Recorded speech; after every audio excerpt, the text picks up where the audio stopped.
Welcome back to the Buddhist Bookshelf YouTube channel. Today we will continue reading The Sorrowless Flower, written Ngoc Tran Dharma named Thien Phuc, episodes number 23.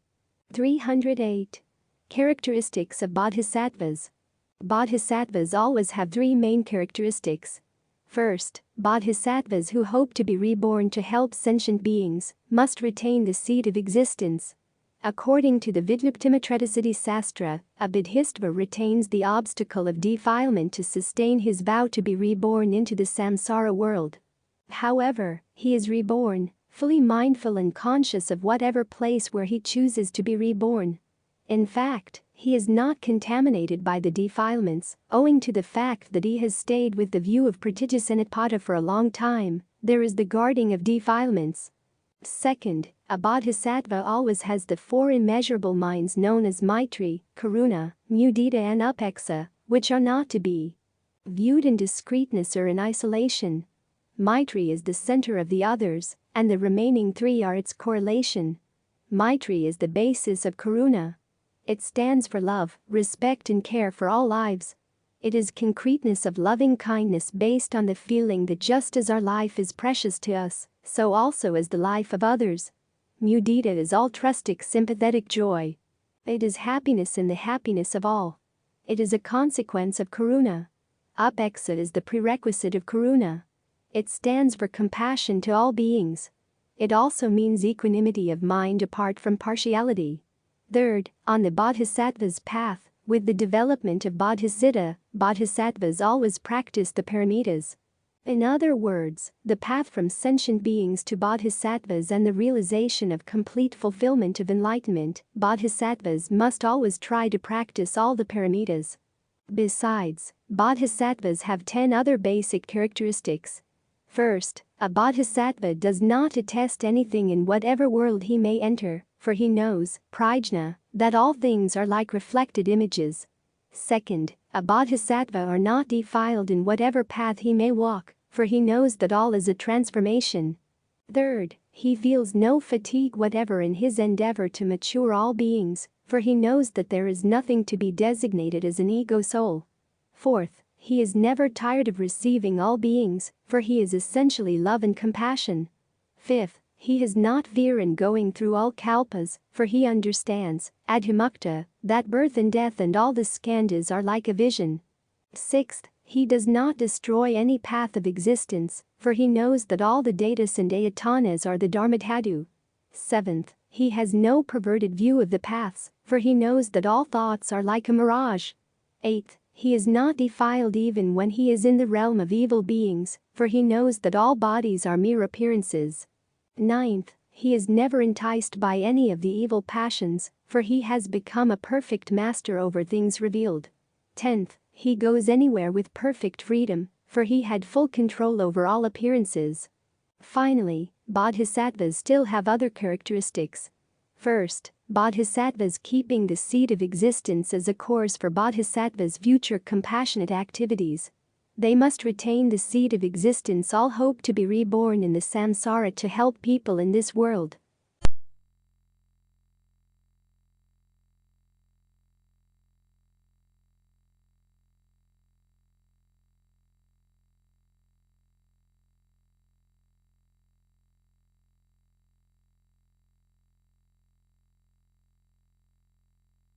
Because he is not contaminated by the defilements owing to the fact that he has stayed with the view of causation, pratityasamutpada, for a long time, there is a guarding of defilement.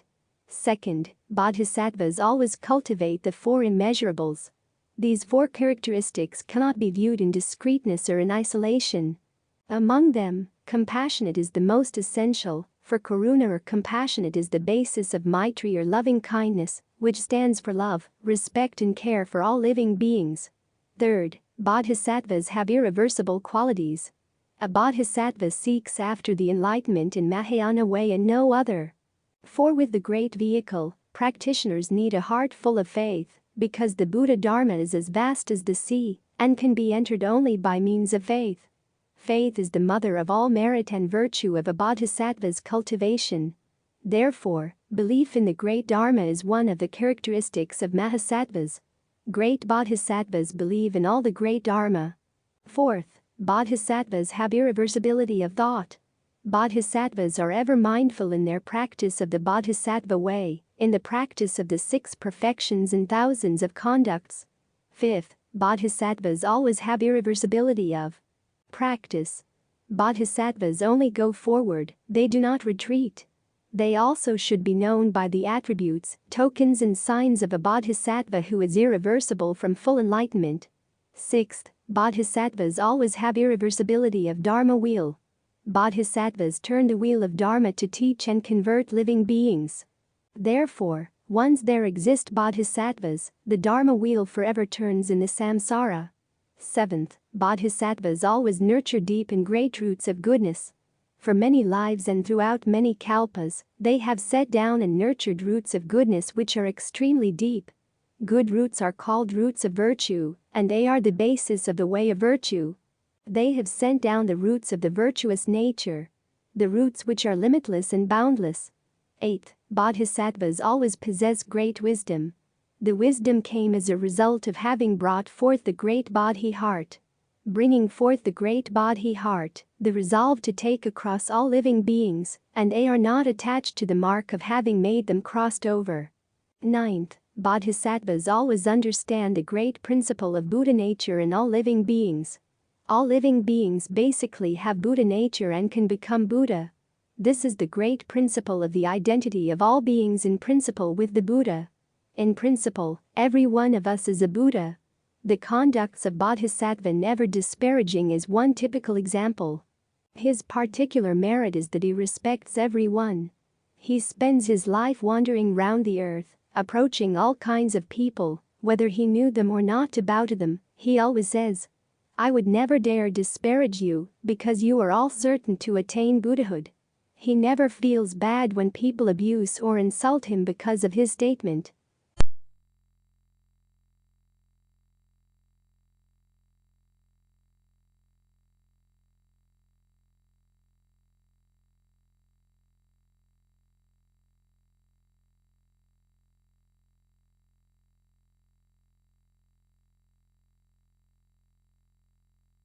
Bodhisattvas are said to have issued from the life and vows of Samantabhadra Bodhisattva and have 10 outstanding qualifications. First, they are unattached in their conduct because they are able to expand themselves in all the Buddha lands. Second, they manifest innumerable bodies because they can go over wherever there are Buddhas. Third, they are in possession of an unimpeded and unspoiled eyesight because they can perceive the miraculous transformations of all the Buddhas. Fourth, they are able to visit anywhere without being bound to any one locality because they never neglect appearing in all places where the Buddhas attain to their enlightenment. Fifth, they are in possession of a limitless light because they can illumine the ocean of all the Buddha truths with the light of their knowledge. Sixth, they have an inexhaustible power of eloquence through eternity because their speech has no taint. Seventh, they abide in the highest wisdom which knows no limits like space because their conduct is pure and free from taints. Eighth, they have no fixed abode because they reveal themselves personally in accordance with the thoughts and desires of all beings. Ninth, they are free from obscurities because they know that there are really no beings, no soul substances in the world of being. 10th, they are in possession of transcendental knowledge which is as vast as space because they illumine all the dharmatatas with their nets of light. Besides, these bodhisattvas also have 26 characteristics. First, they know that all dharmas are like Maya. Second, they know that all Buddhas are like shadows. Third, they know that all existence with its rise and fall is like a dream. Fourth, they know that all forms of karma are like images in a mirror. Fifth, they know that the rising of all things is like Fata Morgana. Sixth, they know that the worlds are mere transformations. Seventh, they are all endowed with the 10 powers. Eighth, they are all endowed with knowledge. Ninth, they are all endowed with dignity. 10th, they are all endowed with faith of the Tathagata, which enabled them to roar like lions.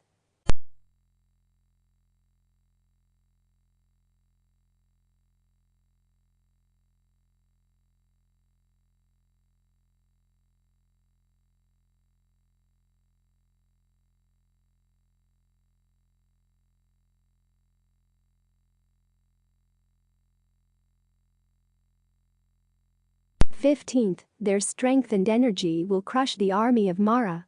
16th, their knowledge power penetrates into the past, present, and future. 17th, they know that all things are like space, they practice non-resistance, and are not attached to them. 18th, though they work indefatigably for others, they know that when things are observed from the point of view of all knowledge, nobody knows whence they come.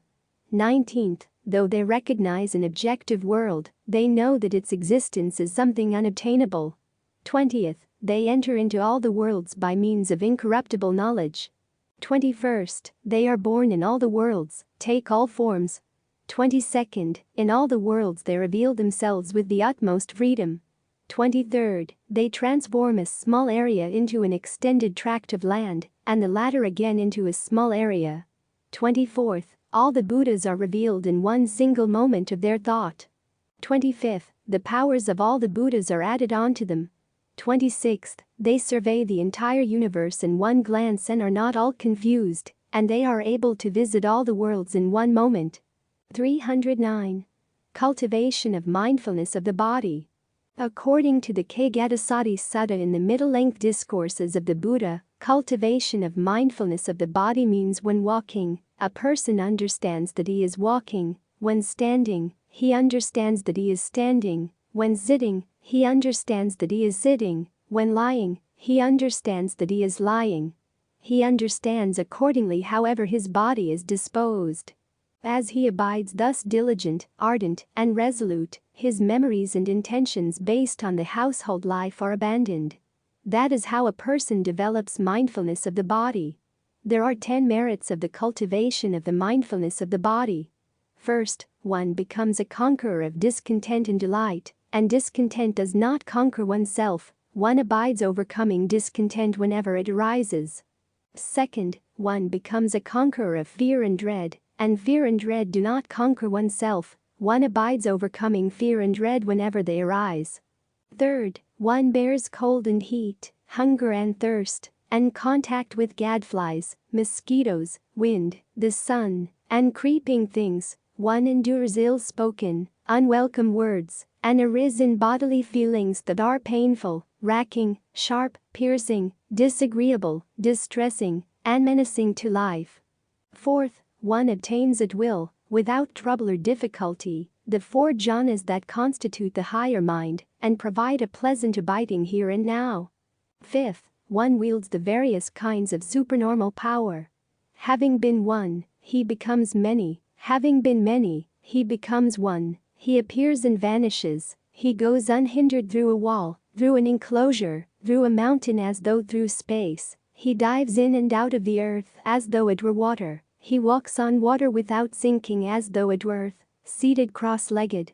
He travels in space like a bird; with his hand he touches and strokes the moon and sun so powerful and mighty; he wields bodily mastery even as far as the Brahma world. Sixth, one understands the minds of other beings, of other persons, having encompassed them with one's own mind. He understands the mind of other beings, of other persons, having encompassed them with his own mind.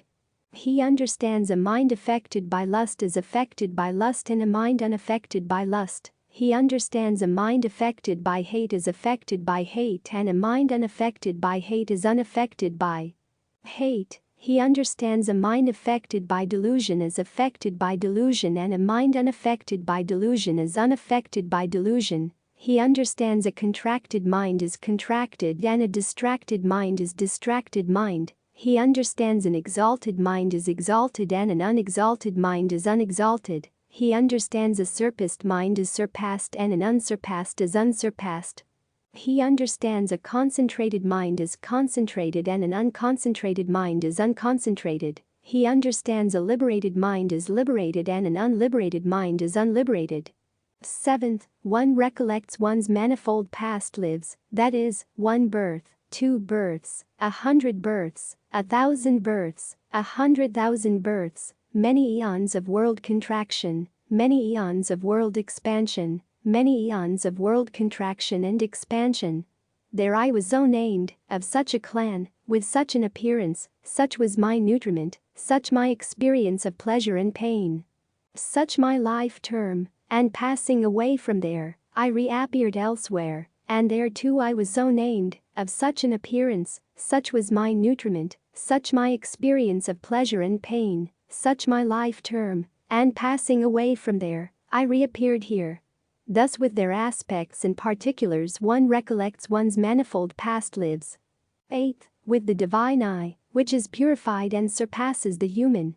9th, one sees beings passing away and reappearing, inferior and superior, fair and ugly, fortunate and unfortunate, and one understands how beings pass on according to their actions.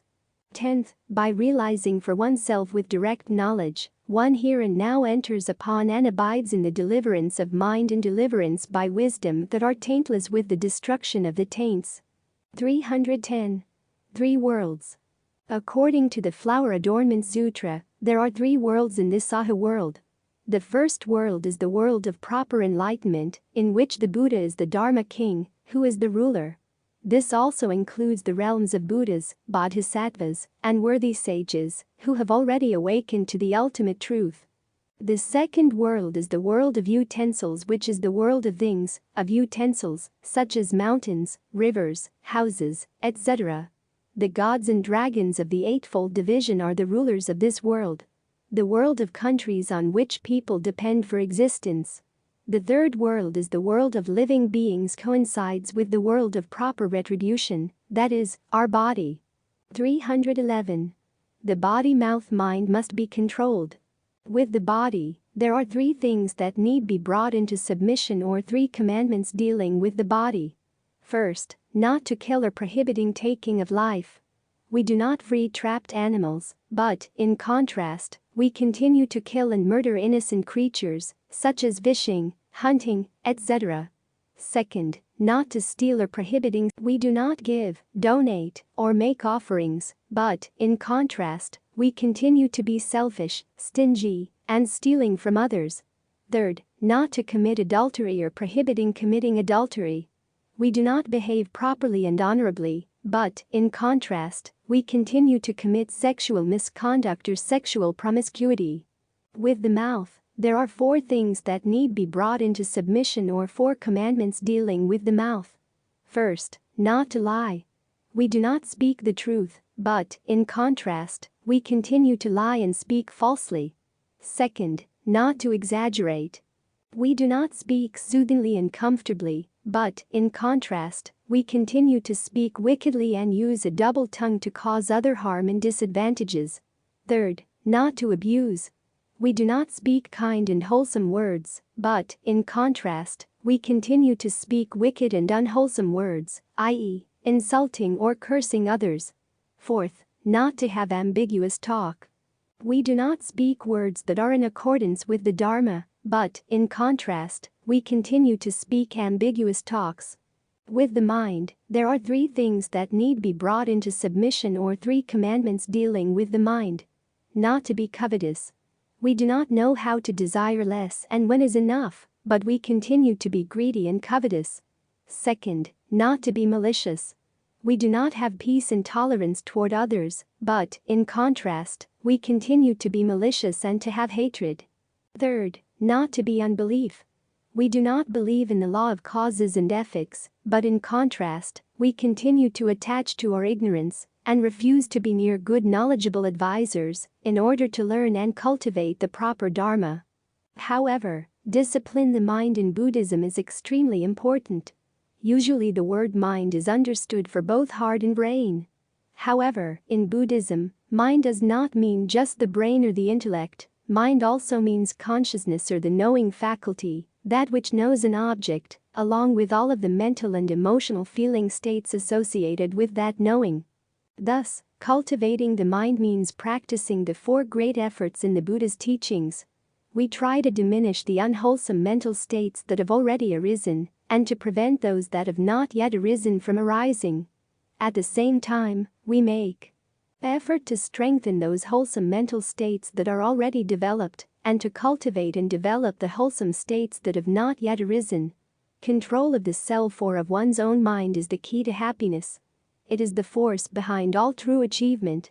The movement of a man void of control are purposeless. It is owing to lack of control that conflicts of diverse kinds arise in man's mind. And if conflicts are to be controlled, if not eliminated, man must give less rein to his longings and inclinations and endeavor to live a life self-governed and pure. Everyone is aware of the benefits of physical training. However, we should always remember that we are not merely bodies, we also possess a mind which needs training. Mind training or meditation is the key to self-mastery and to that contentment which finally brings happiness. The Buddha once said, "Though one conquers in battle 1,000 times 1,000 men, yet he is the greatest conqueror who conquers himself." This is nothing other than training of your own monkey mind or self-mastery or control your own mind. In other words, it means mastering our own mental contents, our emotions, likes and dislikes, and so forth. Thus, self-mastery is the greatest kingdom a man can aspire unto, and to be subject to his own passions is the most grievous slavery. According to Most Venerable Piyudasi in the Buddha's ancient path, control of the mind is the key to happiness. It is the king of virtues and the force behind all true achievement. It is owing to lack of control that various conflicts arise in man's mind. If we want to control them, we must learn to give free to our longings and inclinations, and should try to live self-governed, pure and calm. It is only when the mind is controlled that it becomes useful for its possessor and for others. All the havoc happened in the world is caused by men who have not learned the way of mind control. 312. 10 Methods of Cultivation. According to the Flower Adornment Sutra, there are 10 kinds of cultivation of great enlightening beings. Enlightening beings who abide by these can achieve the supreme cultivation and practice all truths. These 10 methods of cultivation include cultivation of the ways of transcendence, learning, wisdom, purpose, righteousness, emancipation, manifestation, diligence, accomplishment of true awakening, and operation of right teaching. Besides, according to the Flower Adornment Sutra, Chapter 21, there are 10 kinds of practices, which are expounded by the Buddhas of past, present and future.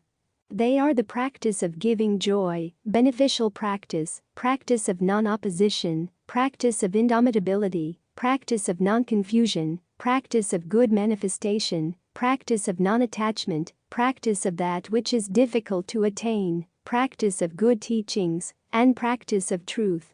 According to the Flower Adornment Sutra, Chapter 38, there are 10 ways of getting rid of demons' actions of great enlightening beings. Enlightening beings who abide by these can escape all demonic ways. First, associating with the wise and honoring and serving them. Second, not elevating themselves or praising themselves. Third, believing in the profound teaching of Buddha without repudiating it. Fourth, never ever forgetting the determination for omniscience. Fifth, diligently cultivating refined practices, never being lax. Sixth, always seeking all the teachings for enlightening beings. Seventh, always expounding the truth tirelessly. The 8th way of getting rid of demons' actions includes taking refuge with all the Buddhas in the 10 directions and thinking of them as saviors and protectors. 9th, faithfully accepting and remembering the support of the spiritual power of the Buddhas. 10th, equally planting the same roots of goodness with all enlightening beings. Furthermore, according to the Buddha in the Flower Adornment Sutra, Chapter 38, great enlightening beings have 10 kinds of practice, which help them attain the practice of the unexcelled knowledge and wisdom of Buddhas. First, the practice dealing with all sentient beings, to develop them all to maturity. Second, the practice seeking all truths, to learn them all. Third, the practice of all roots of goodness, to cause them all to grow. Fourth, the practice of all concentration, to be single-minded, without distraction. Fifth, the practice of all knowledge, to know everything. Sixth, the practice of all cultivations, to be able to cultivate them all. Seventh, the practice dealing with all Buddha lands, to adorn them all. Eighth, the practice dealing with all good companions, respecting and supporting them. Ninth, the practice dealing with all Buddhas, honoring and serving them. 10th, the practice all supernatural powers, to be able to transform anywhere, anytime to help sentient beings. Also, according to the Flower Adornment Sutra, Chapter 38, there are 10 kinds of rules of behavior of great enlightening beings. Enlightening beings who abide by these can attain the supreme discipline of great knowledge. First, bodhisattvas should not slander any enlightening teachings. Second, bodhisattvas' faith in the Buddhas should be indestructible. Third, bodhisattvas should honor and respect all enlightening beings. Fourth, bodhisattvas should never give up their friendship with wise people. Fifth, bodhisattvas should not think of those who seek individual salvation. Sixth, bodhisattvas should avoid all regression on the path of enlightening beings. Seventh, bodhisattvas should not give rise to any malice towards sentient beings. Eighth, bodhisattvas should cultivate all roots of goodness to perfection. Ninth, bodhisattvas should be able to conquer all demons.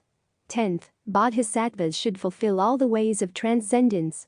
Also, according to the Flower Adornment Sutra, Chapter 38, there are 10 norms of practice of great enlightening beings. Enlightening beings who abide by these can attain the Buddha's supreme method of practice. First, honoring the wise. Second, always being alerted by the celestial spirits.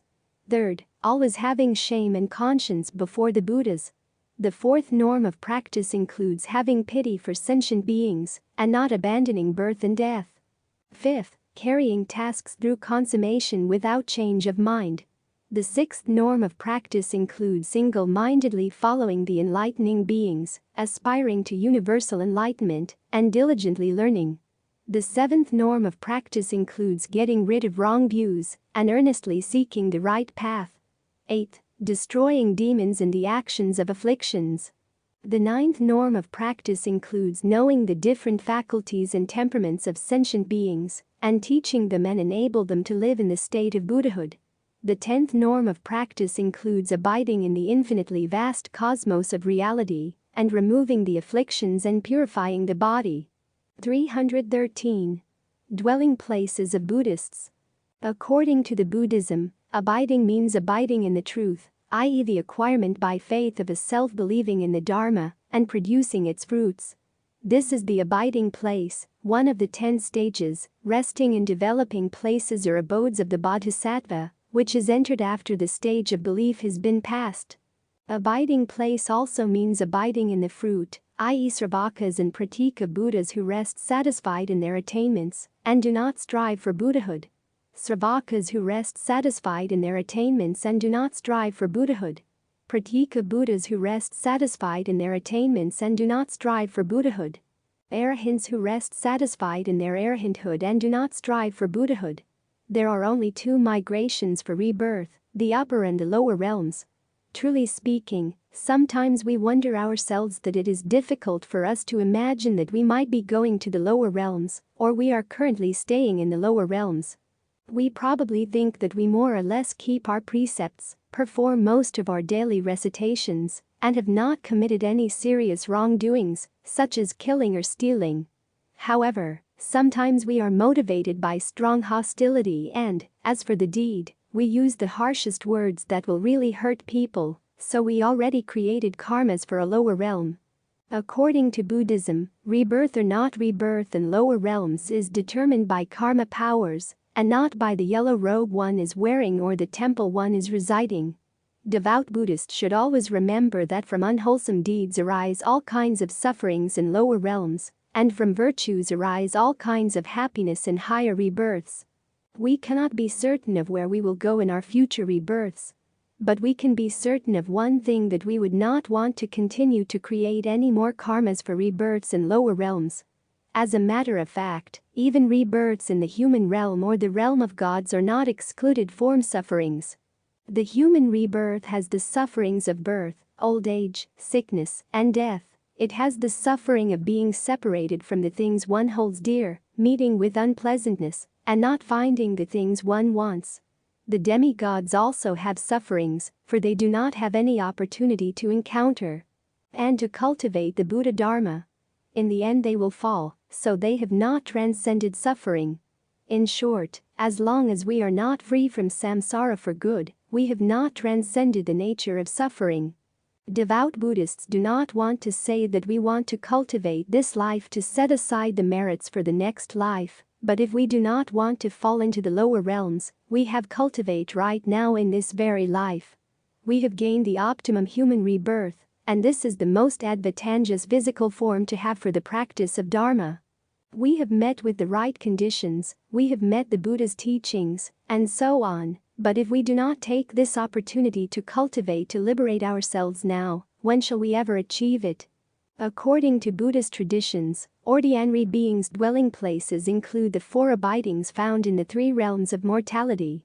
The delusions arising from seeing things as they seem, not as they are, the desires in the desire realm, the desires in the form realm, and the desires in the formless realm.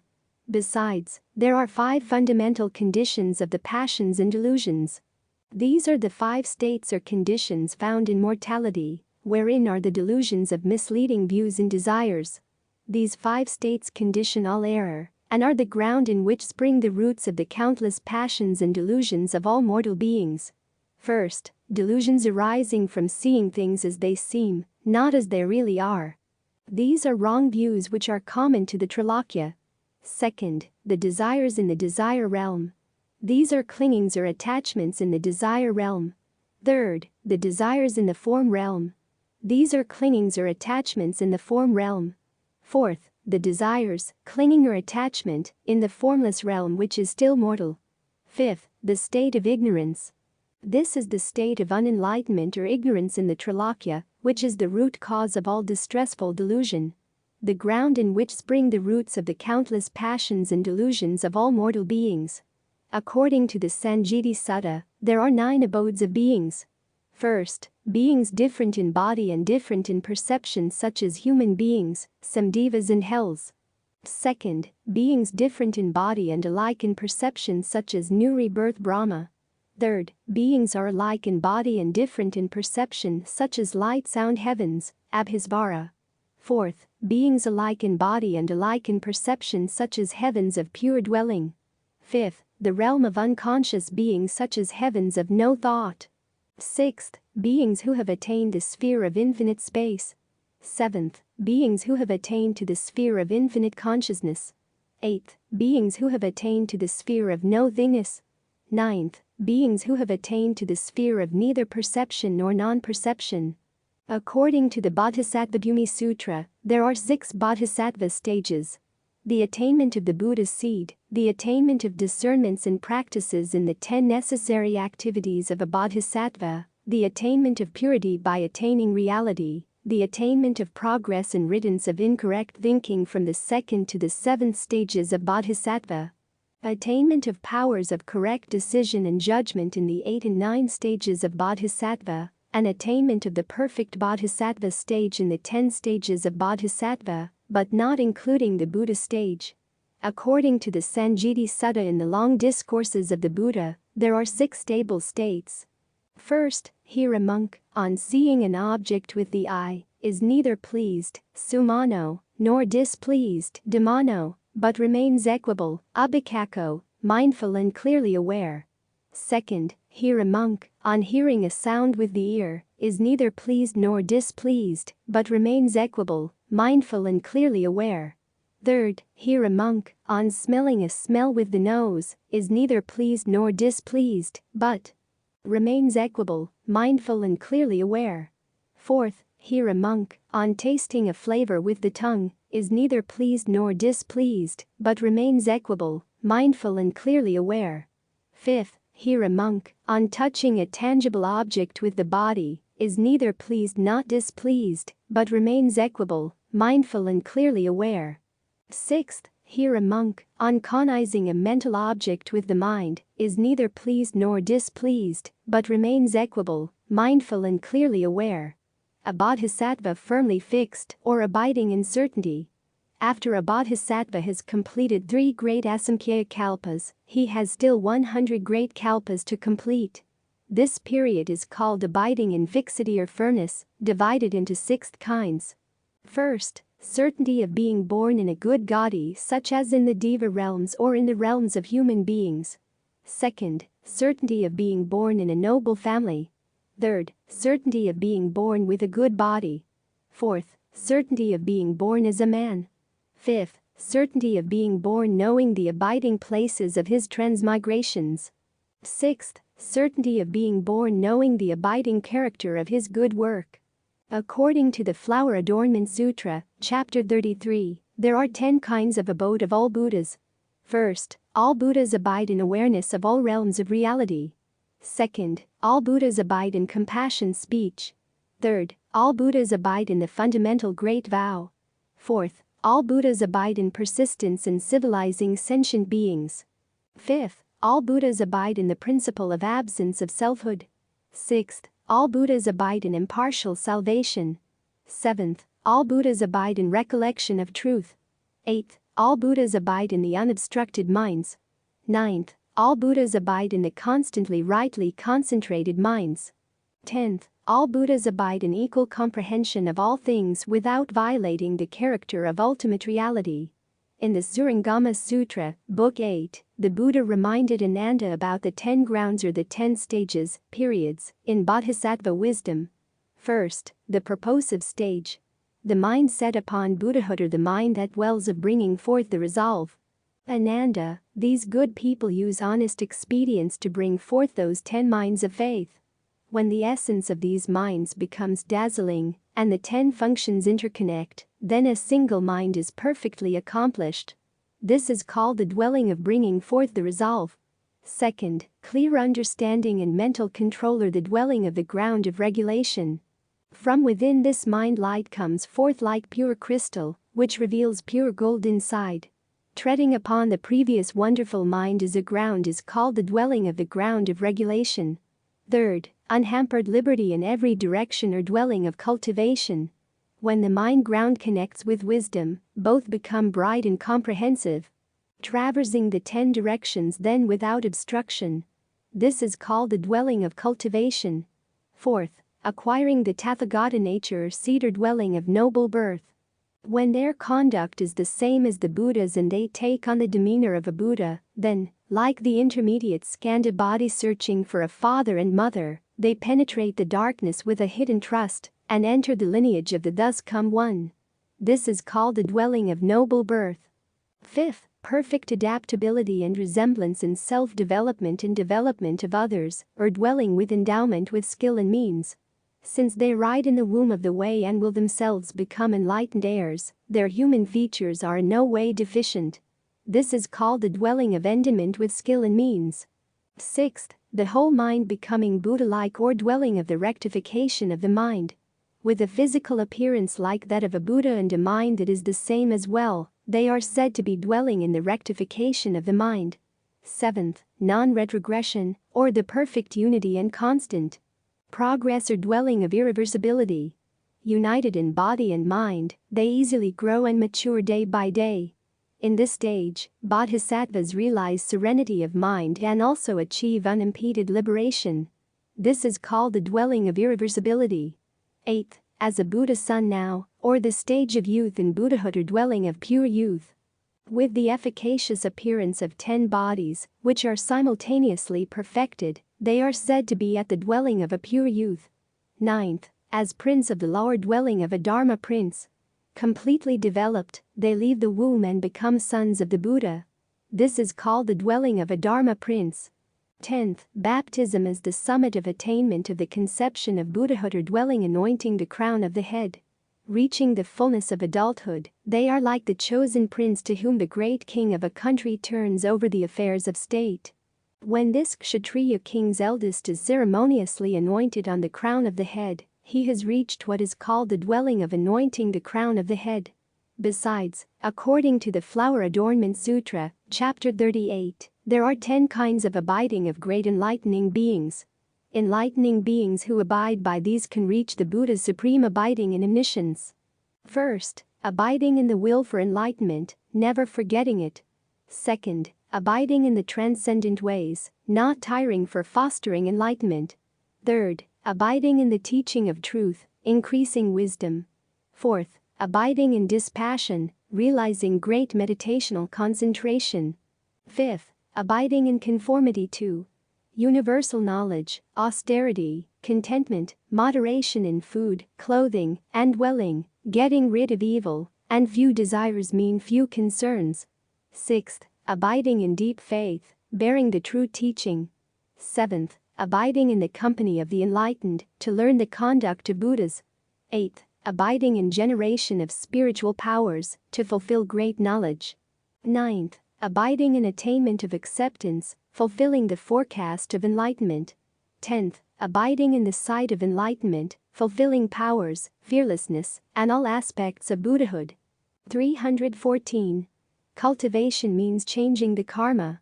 Although the supreme goal of Buddhism is the supreme enlightenment and liberation, the Buddha also taught that Buddhist practice is the source of happiness. It can lead to the end of human suffering and miseries. The Buddha was also a man like all other men, but why could he become a great enlightened one? The Buddha never declared that he was a deity. He only said that all living beings have a Buddha nature that is the seat of enlightenment. He attained it by renouncing his princely position, wealth, prestige and power for the search of truth that no one had found before. As Buddhist followers, we practice Buddhist tenets, not for entreating favors, but for following the Buddha's example by changing bad karmas to good ones or no karma at all. Since people are different from one another, some are rich and intelligent, some are poor and stupid. It can be said that this is due to their individual karma. Each person has his own circumstances. Buddhists believe that we reap what we have sown. This is called the law of causality or karma, which is a process, action, energy or force.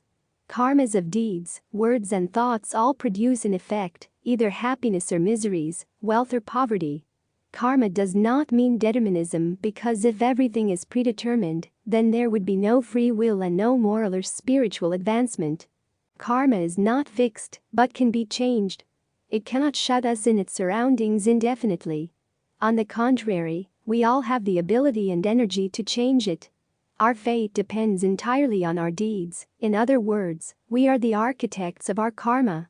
Cultivating in accordance with the Buddha's teachings means we change the karma of ourselves, changing our karmas by not only giving up our bad actions or misdeeds, but also forgiving offenses directed against us by others. We cannot blame anyone else for our miseries and misfortunes. We have to face life as it is and not run away from it, because there is no place on earth to hide from karma. Performing good deeds is indispensable for our own happiness. There is no need of imploring favors from deities or simply showing repentance. Changing karma also means remembrance of karma and using wisdom to distinguish virtue from evil and freedom from constraint, so that we are able to avoid evil deeds, to do meritorious deeds, or not to create any deeds at all. Changing karma also means to purify our minds rather than praying, performing rites, or torturing our bodies. Changing karma also means to change your narrow-minded heart into a heart full of love and compassion, and accomplish the four boundless hearts, especially the hearts of loving kindness and compassion. True Buddhists should always remember that sooner or later everyone has to die once. After death, what can we bring with us? We cannot bring with us any worldly possessions, only our bad or good karma will follow us like a shadow of our own. 315. 10 Paramitas. The canonical Pali texts mention the number of paramitas in the Apadana, the Jataka, the Buddhavamsa and the Karyapataka. The first paramita is paramita charitable giving, Dana paramita. In Theravada Buddhism, Dana paramita is the most important among the 10 paramitas. According to the Visuddhimagga, bodhisattvas are concerned about the welfare of sentient beings, not tolerating the sufferings of beings, wishing long duration to the higher states of happiness of beings, and being impartial and just to all beings. By fulfilling the first paramita they fulfill all the paramitas. The second paramita is Sila paramita. Bodhisattvas observe morality to prevent evil karma. Precepts mean vows of moral conduct taken by lay and ordained Buddhists. There are 5 vows for lay people, 250 for fully ordained monks, 348 for fully ordained nuns, 58 for bodhisattvas, 48 minor and 10 major. The Buddha emphasized the importance of morals as a means to achieve the end of real freedom, for observing moral precepts develops concentration. Concentration leads to understanding. Continuous understanding means wisdom that enables us to eliminate greed, anger, and ignorance, and to advance and obtain liberation, peace and joy. The third paramita is Kshanti paramita. Patience means patiently endure the things that do not turn out the way you wish them to. Kshanti is generally understood to mean patience, but it really means patiently, or rather with equanimity, to go through deeds of humiliation. Or as Confucius says, the superior man would cherish no ill feeling, even when his work or merit is not recognized by others. No Buddhist devotees would feel humiliated when they were not fully appreciated, no, even when they were unjustly ignored. They would also go on patiently under all unfavorable conditions. This is a test. If you pass, then you have jumped over the hurdle. If you fail, then you have not made it over the hurdle. Although we all know that patience can take us to the other shore, when we meet a difficult situation, we cannot be patient. Then the fire of ignorance blazes up and burns away all the merit and virtue we accumulated over the years. Fourth, Virya Paramita, devotion. Virya Paramita is a gate of Dharma illumination, for with it, we completely attain all good dharmas, and we teach and guide lazy living beings. This is the fourth of the 6 paramitas. Virya is resolution in pursuing the goal of cultivation. Virya is the source of energy to begin any Buddhist's cultivation career, and to see it through full awakening. Energy and stamina serve as armor in encounters with difficulties, and provide the encouragement necessary to avoid depression. Energy also produces enthusiasm and good spirits. Energy also helps us to accomplish the welfare of all living beings. According to the Lotus Sutra, a bodhisattva should strive with heroic vigor for purification. The Lotus Sutra also depicts in detail the way bodhisattvas practice Virya Paramita, by going without eating and sleeping to study the Buddha Dharma. They do not deliberately refrain from food in order to cultivate Buddhahood. In fact, they just forget the idea of food and sleep. They think only of cultivating and studying the Buddha Dharma for getting supreme enlightenment. Fifth, Nekkhamma Paramita. In order to bring morality to perfection, bodhisattvas train themselves in renunciation. Nekkhamma implies both renunciation of worldly pleasures by adopting the ascetic life, and the temporary inhibition of hindrances by jhanas. A bodhisattva is neither selfish nor self-possessive, but is selfless in his activities. He is ever ready to sacrifice his happiness for the sake of others. Though he may sit in the lap of luxury, immersed in worldly pleasures, he may comprehend their transitoriness and the value of renunciation. Realizing thus the vanity of fleeting material pleasures, he voluntarily leaves his earthly possessions, and wearing the simple ascetic garb, tries to lead the holy life in all its purity. Here he practices the higher morality to such an extent that becomes practically selfless in all his actions. No inducement, whether fame, wealth, honor, or worldly gain, could induce him to do anything contrary to his principles. Sixth, Panna Paramita. In order to understand clearly what is beneficial and what is injurious to beings, bodhisattvas purify their wisdom. The Prajna Paramita is a gate of Dharma illumination, for with it, we eradicate the darkness of ignorance. Among the basic desires and passions, ignorance has the deepest roots. When these roots are loosened, all other desires and passions, greed, anger, attachment, arrogance, doubt, and wrong views are also uprooted. The prajna wisdom which enables one to reach the other shore, i.e. wisdom for salvation, the highest of the 6 paramitas, the virtue of wisdom as the principal means of attaining nirvana. It connotes a knowledge of the illusory character of everything earthly, and destroys error, ignorance, prejudice, and heresy. In order to obtain wisdom paramita, practitioner must make a great effort to meditate on the truths of impermanence, no self, and the dependent origination of all things. Once the roots of ignorance are severed, we can not only liberate ourselves, but also teach and guide foolish beings to break through the imprisonment of birth and death. Seventh, Sakka Paramita. Once bodhisattvas have promised to give or do something, they do not break their promise. So, Sakha is here meant the fulfillment of one's promise. This is one of the salient characteristics of a bodhisattva, for he is not breaker of his word. He acts as he speaks as he acts. He makes truth his guide and holds it his duty to keep his word. He ponders well before he makes his promise. In the Hiri Jataka and the Mahasutasoma Jataka, bodhisattva is trustworthy, sincere and honest. What he thinks, he speaks. There is perfect harmony in his thoughts, words and deeds. He does not use flattery to win the hearts of others, does not exhort himself to win their admiration, does not hide his defects or vainly exhibits his virtues. The praiseworthy he praises without malice. The blameworthy he blames judiciously, not with contempt but out of compassion. He honors the word of others as he honors his own. 8th. Adhitthana Paramita. The term adhitthana is translated as resolute determination. Without this firm determination, the other perfections cannot be fulfilled and they work for the wealth and welfare of beings. It is compared to the foundation of a building. This willpower forces all obstructions out of bodhisattva path, and no matter what may come to him, sickness, grief, or disaster, he never turns his eyes away from his goal. For instance, the bodhisattva Siddhartha made a firm determination to renounce his royal pleasure and gain enlightenment. 6 long years, it was a superhuman struggle. He had to endure manifold hardships and face innumerable difficulties. At a crucial moment, when he most needed their help, his 5 favorite disciples deserted him. Yet he did give up his effort. The bodhisattva is a man of iron determination, whose high principles cannot be shaken to do good. None could tempt him to do anything contrary to those principles. As occasion demands, he is as soft as a flower and as firm as a rock. 9th. Metta-paramita. With unshakable kindness, bodhisattvas are helpful to all. Metta is loving kindness. In Sanskrit it is Maitri.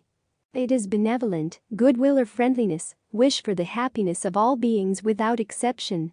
It is metta that prompts a bodhisattva to renounce personal deliverance for the sake of others. He is permeated with boundless goodwill towards all beings, irrespective of caste, creed, color or sex. Since he is the embodiment of universal love, he fears none, nor is he feared by any. He ever cherishes in his heart boundless goodwill towards all that live. The 10th paramita is equanimity, upekkha paramita. By reason of their equanimity, bodhisattvas do not expect anything in return. The Pali term upekkha is composed of upa, which means justly, impartially or rightly, and ikkha means to see, discern or view. The etymological meaning of the term is discerning rightly, viewing justly or looking impartially, that is, without attachment or aversion, without favor or disfavor. Here the term is not used in the sense of indifference or neutral feeling. The most difficult and most essential of all perfections is this equanimity, especially for a layman who has to live in an ill-balanced world with fluctuating fortunes. Slights and insults are the common lot of humanity. So are praise and blame, loss and gain, pain and pleasure. Amidst all such vicissitudes of life, a bodhisattva tries to stand unmoved like a firm rock, exercising perfect equanimity. 316. The stages on the path of cultivation. According to the Tibetan tradition, compassed by the Tibetan first Panchen Lama, Buddhists should always review the stages on the path.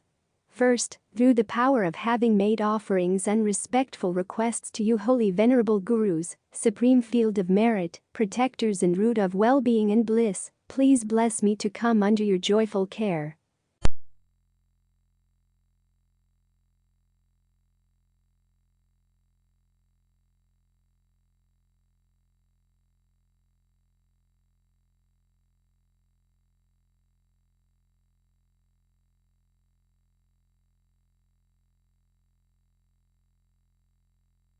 Take heartfelt refuge in the 3 precious gems, and enthusiastically practice avoiding negative actions and accumulating virtue.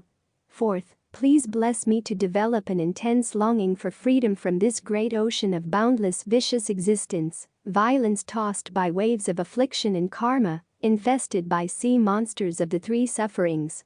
5th, please bless me to overcome the view which sees this unbearable prison of samsara as a pleasant garden, and thereby grasp the banner of liberation, upholding it with the 3 trainings and the treasure of erudite jewels. 6th, please bless me to develop unaffected compassion like a loving mother's for her precious child, by considering how all tormented beings are my mothers, who have raised me with kindness again and again. 7th, please bless me to enhance the bliss and joy of others, realizing that there is no difference between us. None of us desires the slightest suffering, or is ever content with the happiness we have. 8th, please bless me to perceive that this chronic disease of cherishing myself is the cause giving rise to my unsought suffering, by blaming and begrudging it. May I destroy the great demon of self-grasping.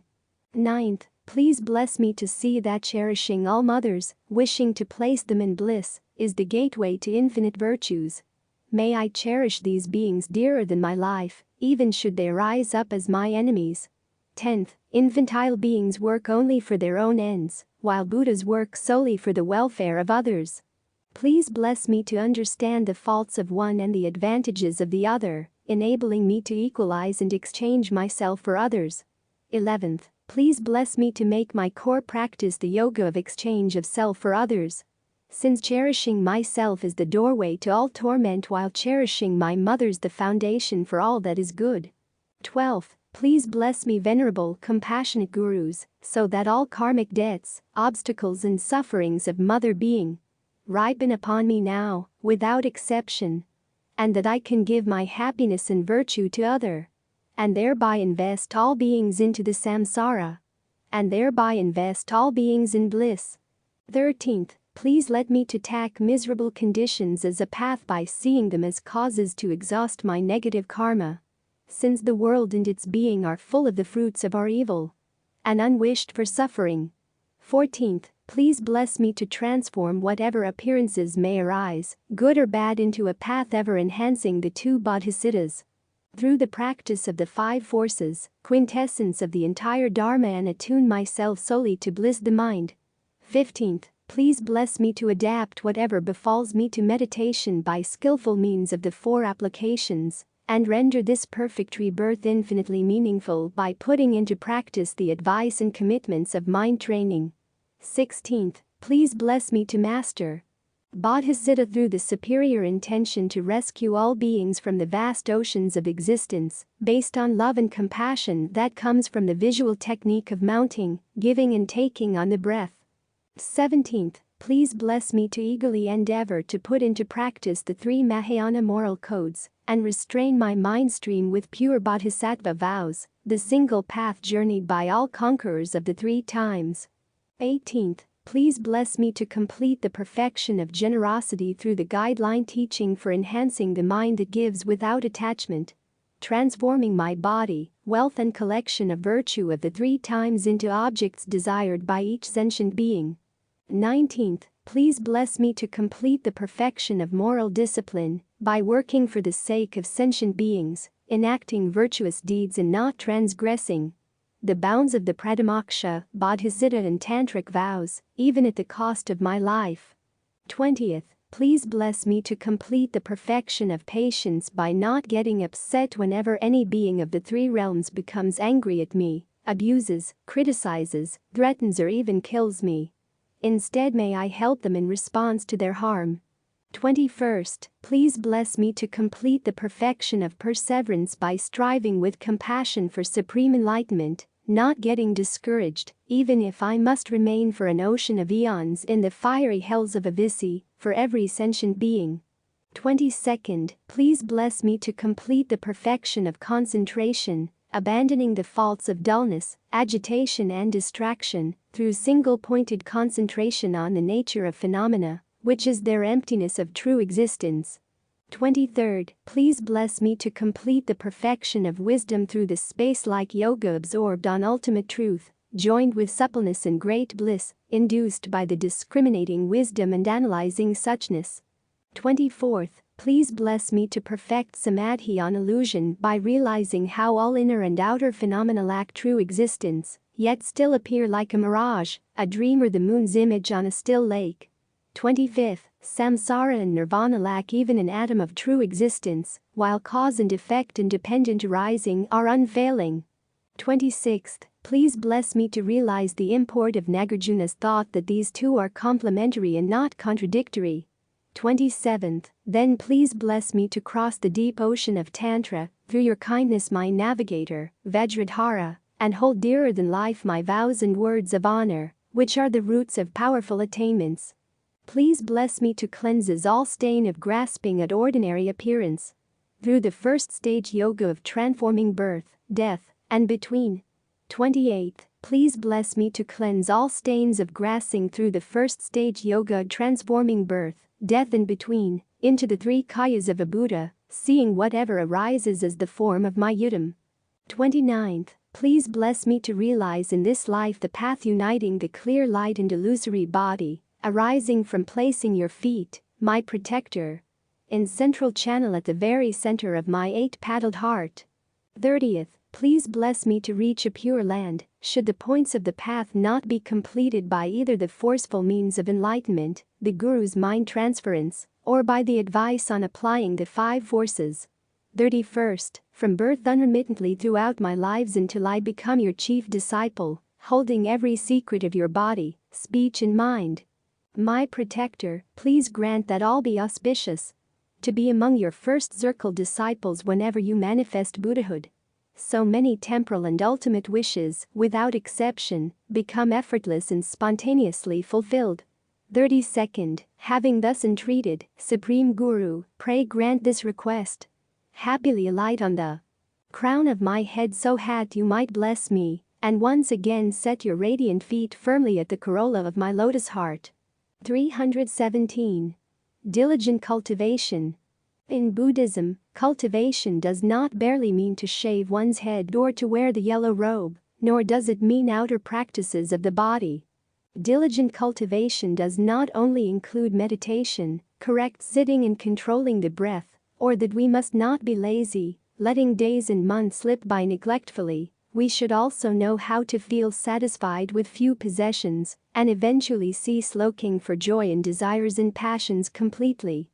Diligent cultivation also means that we must use our time to meditate on the four truths of permanence, suffering, selflessness, and impurity. We must also penetrate deeply into the profound meaning of the four foundations of mindfulness to see that all things as well as our bodies are constantly changing from becoming to maturing, transformation, and destruction. Diligent cultivation also means to obtain correct understanding and concentration so that we can destroy narrow-mindedness. Among the basic desires and passions, narrow-mindedness has the deepest roots. Thus, when these roots are loosened, all other desires, passions, greed, anger, ignorance, and doubt are also uprooted. According to the Sutra in 42 sections, Chapter 40, the Buddha said, "A sramana who practices the way should not be like an ox turning a millstone, because an ox is like one who practices the way with his body, but his mind is not on the way. If the mind is concentrated on the way, one does not need the outer practices of the body." Sincere Buddhists should select a single Dharma door and then practice according to the teachings of that Dharma door for the remainder of the cultivator's life, without changing and mixing in other practices. For example, once a person chooses to practice Pure Land Buddhism, then for the entire life, he should always and often focus his energy into reciting the Buddha's virtuous name and pray to gain rebirth. If he or she chooses to practice meditation, he or she should always focus on meditation and contemplation. Thus, the wrong thing to do is to practice one Dharma door one day and switch to another the next. No matter how busy you are, if you believe that you need be mindful in every activity, Buddhist practitioners should perform your daily activities in a slow, calm, and relaxing manner. The ancients said, "Don't worry, everything will pass." Look at monks and nuns, no matter what task or motion they undertake, i.e., walking, standing, sitting or lying, they do it slowly and evenly, without reluctance. When they need to speak, they speak. When they don't need to speak, they don't. The most important thing is the sincere observation of Buddhist rules. Sincere Buddhists should not follow a kind of exaggerated, frivolous attitude towards the training and discipline of Zen. It comes about, for example, when someone, based on the mere thought that he is already Buddha, comes to the conclusion that he need not concern himself with practice, a disciplined life, or enlightenment. This is an attitude can lead to a misunderstanding to the method of cultivation, particularly of the teaching of the Tao Tung school of Zen. According to the sutra in 42 sections, chapter 34, one evening a Sramana was reciting the sutra of bequeathing the teaching by Kasyapa Buddha. His mind was mournful as he reflected repentantly on his desire to retreat.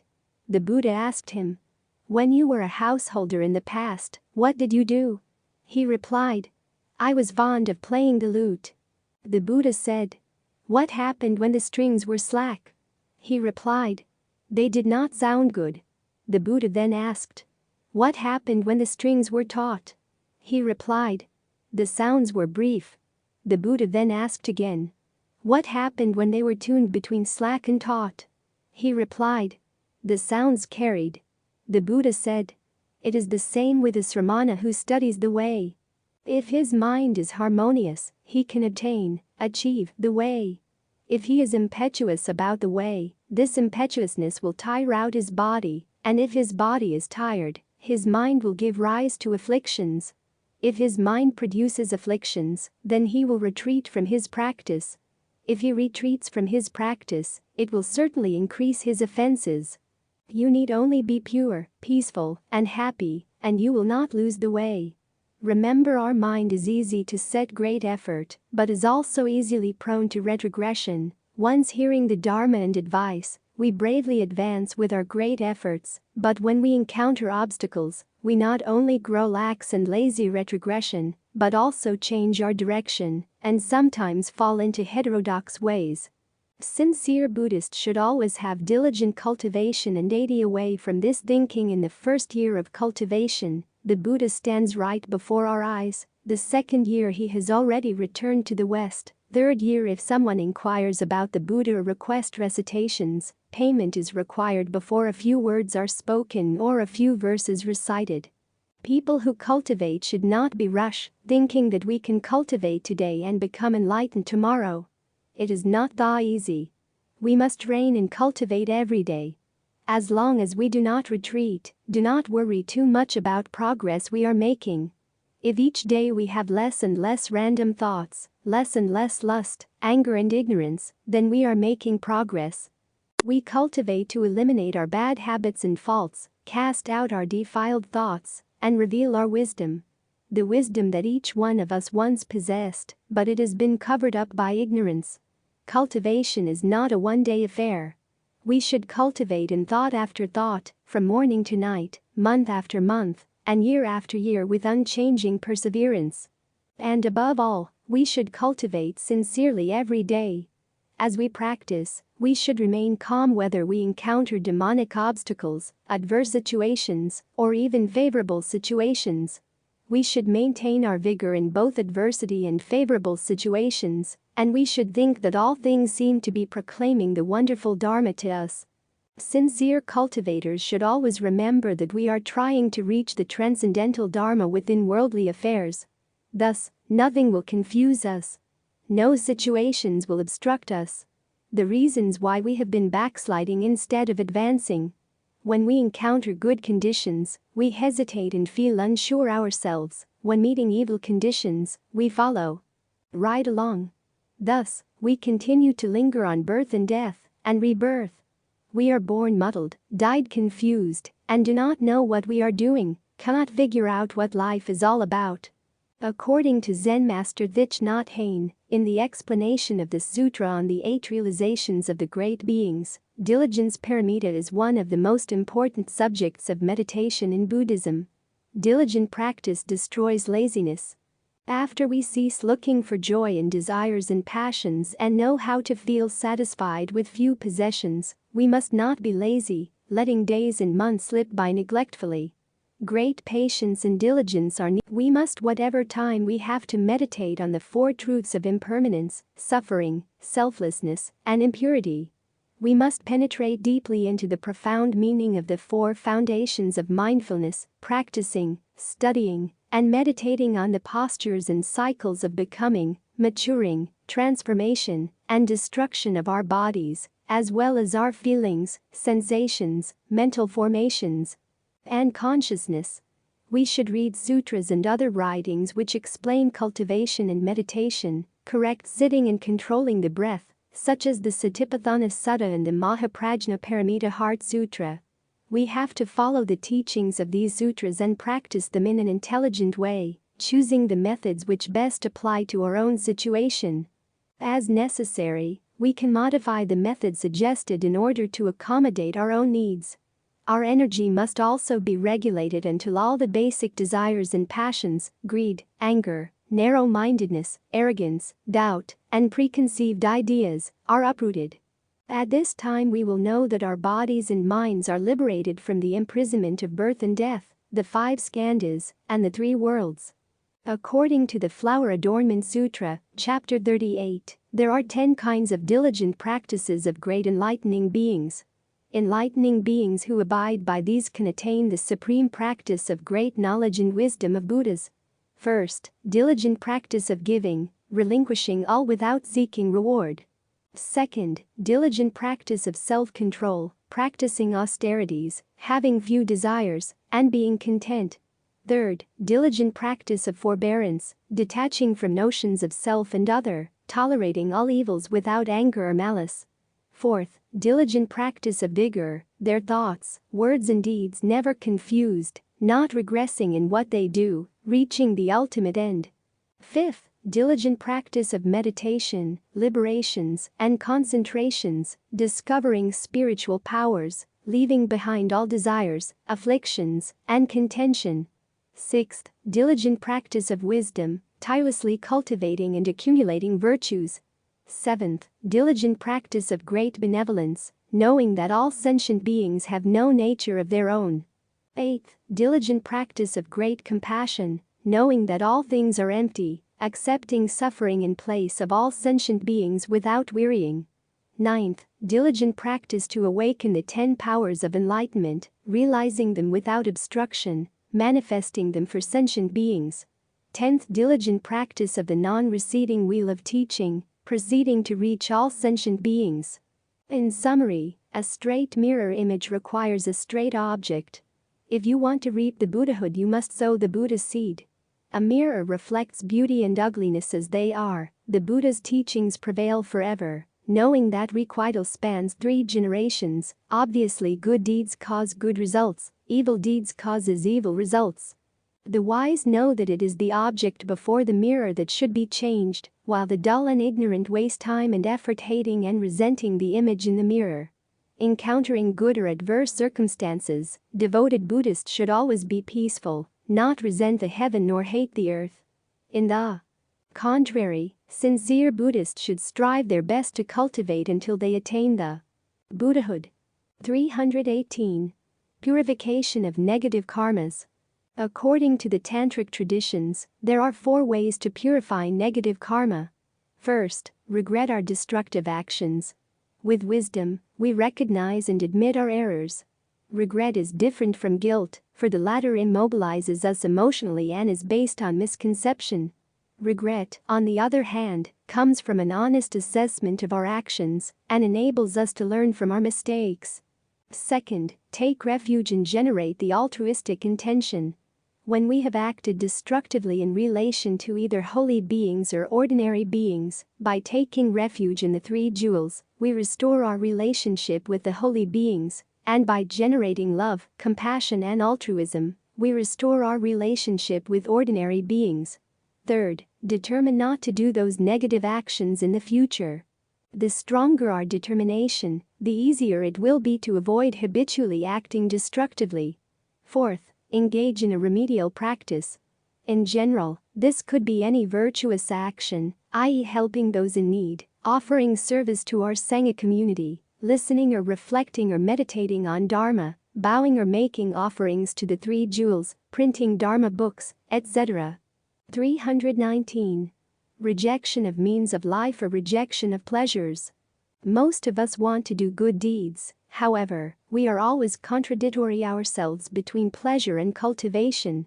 A lot of people misunderstand that religion means a denial or rejection of happiness in worldly life.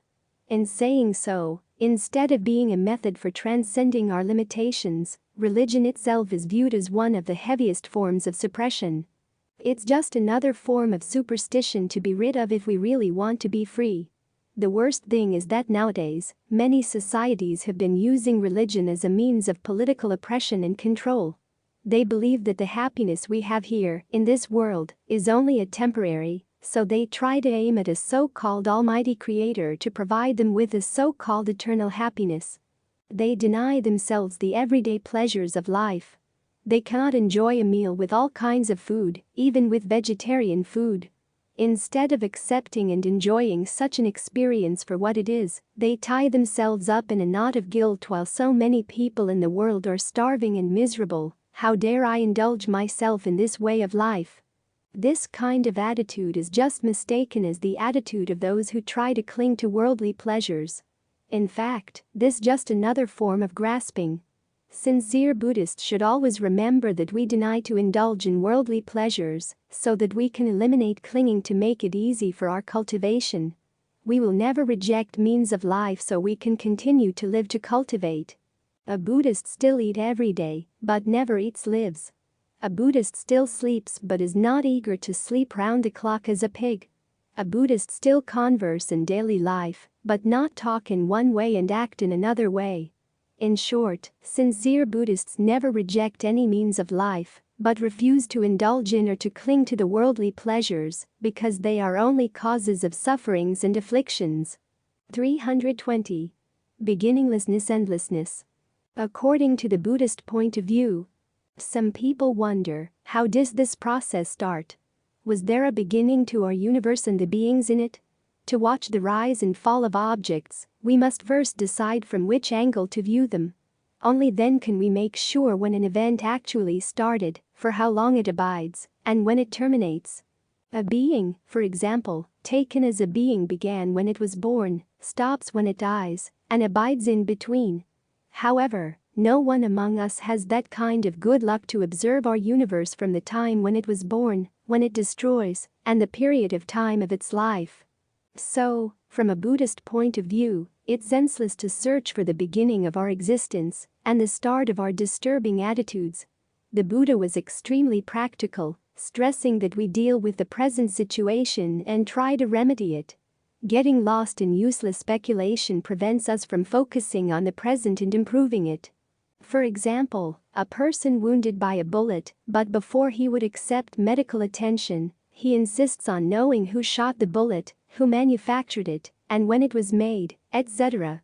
He would die before he is able to obtain the information he is asking. We would say such a person is foolish. Knowing the origin of the bullet doesn't change his wound, nor does it save his life.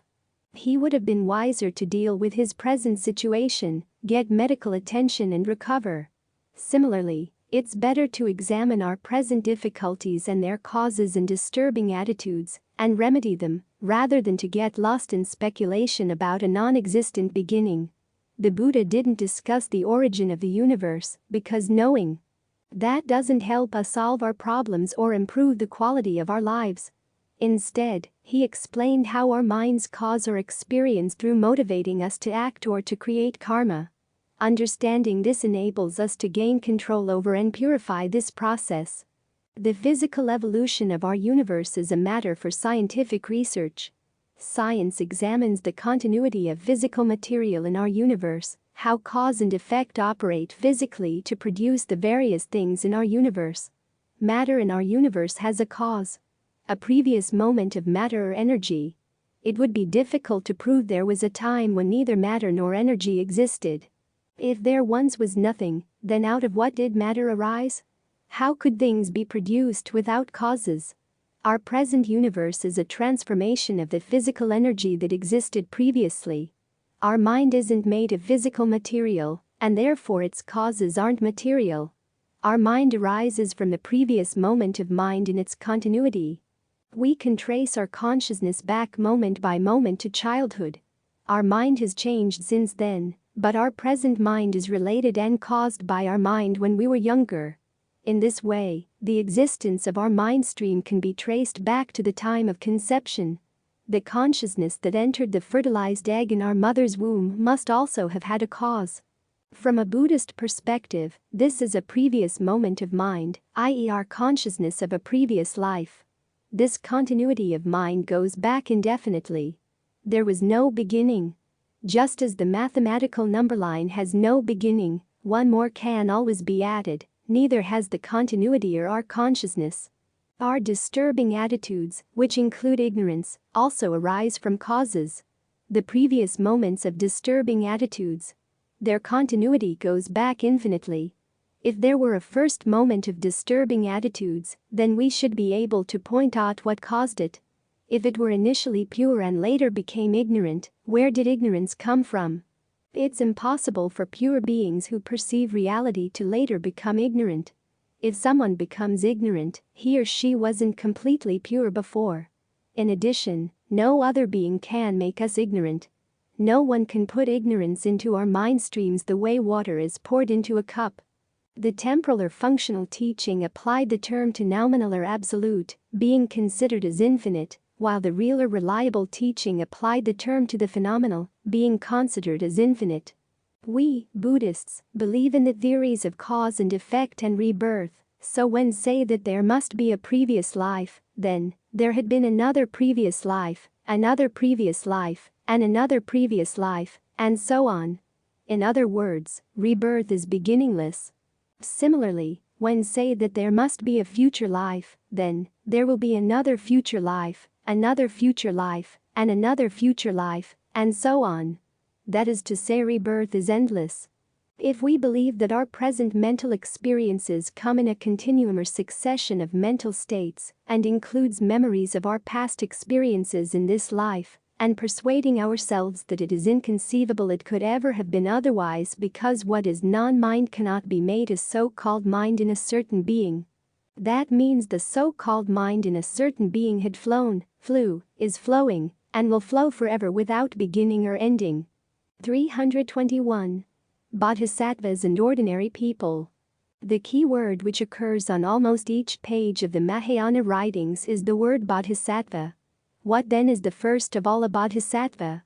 A Buddha is one who is enlightened. A bodhisattva is literally an enlightening being. He is a Buddha to be, one who wishes to become a Buddha, that is to say, an enlightened one. So far for the literal meaning. It would be a mistake to assume that the conception of a bodhisattva was a creation of the Mahayana. For all Buddhists, each Buddha had been, for a long period before his enlightenment, a bodhisattva. The Sarvastivadins, in particular, had given much thought to the career of a bodhisattva. The Abhidharmakosa gives a fine description of the mentality of a bodhisattva. But why do the bodhisattvas, once they had taken the vow to obtain the supreme enlightenment, take such a long time to obtain it? Because the supreme enlightenment is very difficult to obtain. One needs a vast accumulation of knowledge and merit, innumerable heroic deeds in the course of 3 immeasurable kalpas. One could understand that the bodhisattva seeks for this enlightenment, which is so difficult to obtain, if this enlightenment were his only means of arriving at deliverance. But this is not the case. Why then do they undertake such infinite labor? For the good of others, because they want to become capable of pulling others out of this great flood of suffering. But what personal benefit do they find in the benefit of others? The benefit of others is their own benefit, because they desire it. Who could believe that? It is true that men devoid of pity and who think only of themselves find it hard to believe in the altruism of the bodhisattva. But compassionate men do so easily. Do we not see that certain people, confirmed in the absence of pity, find pleasure in the suffering of others, even when it is not useful to them? As well, one must admit that the bodhisattvas, confirmed in pity, find pleasure in doing good to others without any egoistic preoccupation. Do we not see that certain people, ignorant of the true nature of the conditioned dharmas which constitute their so-called self, attach themselves to these dharmas by force of habit? However completely these dharmas may be devoid of personality, and suffer 1,000 pains because of this attachment? Likewise, one must admit that the bodhisattvas, by the force of habit, detached themselves from the dharmas which constitute their so-called self, do no longer consider these dharmas as I or mine, growing in pitying solicitude for others, and are ready to suffer 1,000 pains for this solicitude. Regarding the law of cause and effect, there is no difference between bodhisattvas and ordinary people. It is not only ordinary people cannot escape cause and effect, even the bodhisattvas cannot avoid them. However, bodhisattvas are enlightening beings who have far-ranging vision. They know bad causes will surely end up in bad results. Thus, bodhisattvas are afraid of bad consequences in the future. Not only they avoid planting evil causes or evil karma in the present, but they also diligently cultivate to gradually diminish their karmic obstructions, at the same time to accumulate their virtues and merits, and ultimately to attain Buddhahood. However, sentient beings complete constantly to gather evil causes, therefore, they must suffer evil effect. When ending the effect of their actions, they are not remorseful or willing to repent. Not only do they blame heaven and other people, but they continue to create more evil karma in opposition and retaliation. Therefore, enemies and vengeance will continue to exist forever in this vicious cycle. Sincere Buddhists should always remember that by planting more good causes, we will surely reap good consequences in the future. In the contrary, if we only see the present and engage in immoral practices by not planting good roots and accumulating merits and virtues, we will surely bear bad consequences, without any exception. 322. Moderation in cultivation. According to Zen Master Achan Cha in A Still Forest Pool, there are 3 basic points of practice to work with our sense restraint, which means taking care not to indulge and detach to sensations, moderation in eating, and wakefulness. The first moderation is the sense restraint. We can easily recognize physical irregularities, such as blindness, deafness, deformed limbs, but irregularities of mind are another matter. When you begin to meditate, you see things differently. You can see the mental distortions that formerly seemed normal, and you can see danger where you did not see it before. This brings sense restraint. You become sensitive, like one who enters a forest or jungle, and becomes aware of danger from poisonous creatures, thorns, and so forth. One with a raw wound is likewise more aware of danger from flies. For one who meditates, the danger is from sense objects. Sense restraint is thus necessary. In fact, it is the highest kind of virtue. The second moderation is moderation in eating. It is difficult to eat little or in moderation. Let's learn to eat with mindfulness and sensitivity to our needs. Learn to distinguish needs from desires. Training the body is not in itself self-torment. Going without sleep or without food may seem extreme at times. We must be willing to resist laziness and defilement, to stir them up and watch them. Once these are understood, such practices are no longer necessary. This is why we should eat, sleep, and talk little, for the purpose of opposing our desires and making them reveal themselves. According to the Second Sutta in the middle-length discourses of the Buddha confirmed his noble disciples on moderating in eating, includes reflecting wisely when taking food, not for amusement, not for intoxication, not for the sake of physical beauty and attractiveness, only for the endurance and continuance of this body, for enduring discomfort, and for assisting the holy life. Considering, thus I shall terminate old feelings without arousing new feelings, and I shall be healthy and blameless and shall live in comfort. According to the Dharmapada Sutra, verse 325, the Buddha taught, "The stupid one, who is torpid, gluttonous, sleepy and rolls about lying like a hog nourished on pig wash, that fool finds rebirth again and again." The third moderation is the wakefulness. To establish wakefulness, effort is required constantly, not just when we feel diligent. Even if we meditate all night at times, it is not correct practice if at other times we still follow our laziness. You should constantly watch over the mind as a parent watches over a child, protects it from its own foolishness, teaches it what is right. It is incorrect to think that at certain times we do not have the opportunity to meditate. We must constantly make the effort to know ourselves. It is as necessary as our breathing, which continues in all situations. If we do not like certain activities, such as chanting or working, and give up on them as meditation, we will never learn wakefulness. This is the end of this video. Dear fellow Buddhist, just as the Buddha emphasized the importance of generosity supporting the spread of the Dharma for spiritual growth, we can cultivate this virtue in our digital age. By subscribing, liking, and sharing our channel, you're supporting the dissemination of valuable teachings, much like this Sangha was supported in the past. Your engagement accumulates positive karma for you and helps make the Dharma accessible to a wider audience, a meritorious act indeed. Let's do this with pure intentions, free from attachment and selfishness, fostering a sense of community and supporting our own spiritual journey. These principles, rooted in Buddhist ethics, continue to guide us. You will receive great blessings for supporting the propagation of Buddha's teachings in a very simple way. By subscribing, liking, and sharing to help spreading the Buddha teaching to all human beings. Wishing you and your family always have a peaceful and happy life.